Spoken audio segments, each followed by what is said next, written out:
Hello and नमस्ते everyone, welcome to my new video.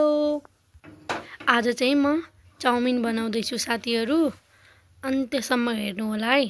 कस्तो लाग्छ कमेन्ट पनि गर्नु होला। पानी उबाल्नको लागि राखेको छु। पानी उबाल्न राख्दाखेरि थोरै बेसार पनि राख्यो भने चाउमिनमा राम्रो कलर दिन्छ। त्यही भएर मैले अरु फुड कलर नभएर बेसार नै राखेको छु। थोरै तेल पनि राखे मैले।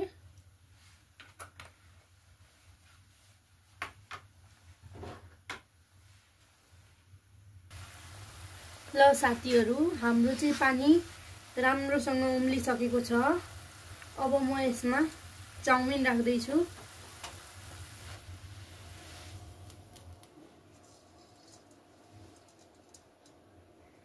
राम्रोसँग उम्लेको पानीमा चाउमिन बोइल गर्ने।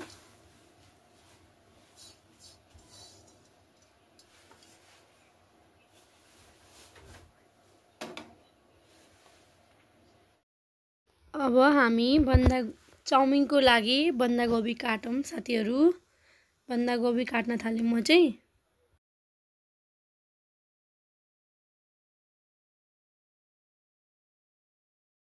मलाई चाहिँ चाउमिनमा बन्दागोभी हालेको एकदमै मन पर्छ साथीहरू।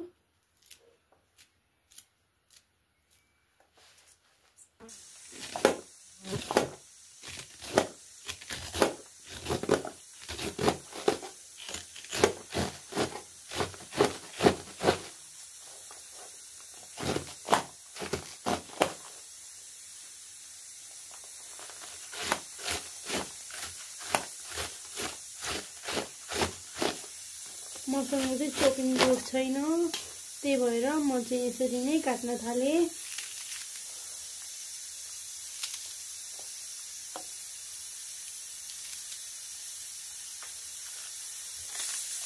यसरी हातमै काट्न सजिलो लाग्छ बरु।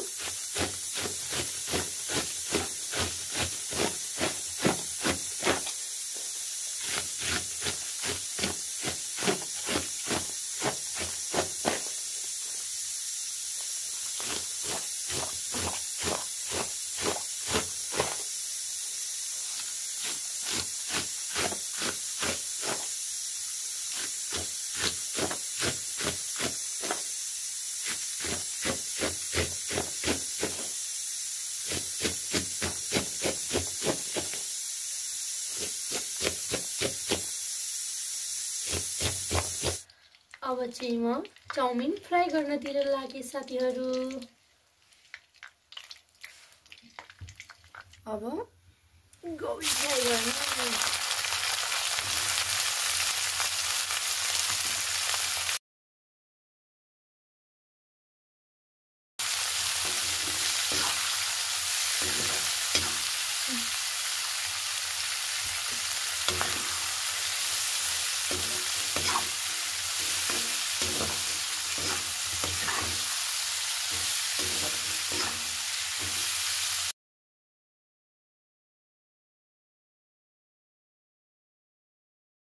यसमा स्वाद अनुसार नुन,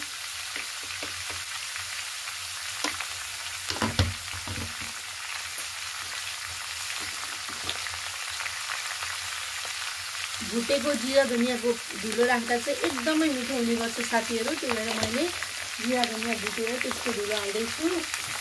खुर्सानीलाई पनि मैले भुटेर नै धुलो बनाएर राखेको छु। त्यो पनि भुटेको खुर्सानीको धुलो। अनि अब म चाहिँ यसलाई राम्रोसँग मिक्स गर्छु। हेर्नुहोस् है साथीहरू, कस्तो मिठो देखिरहेको छ।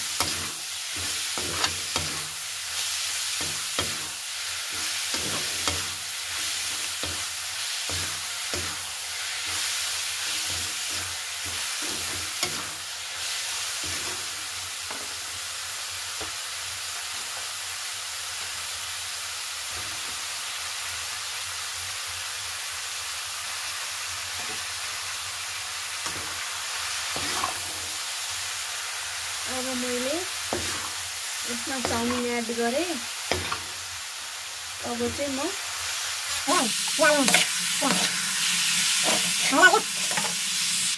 ल साथीहरु हेर्नुस् मेरो चाउमिन चाहिँ रेडी भइसकेको छ।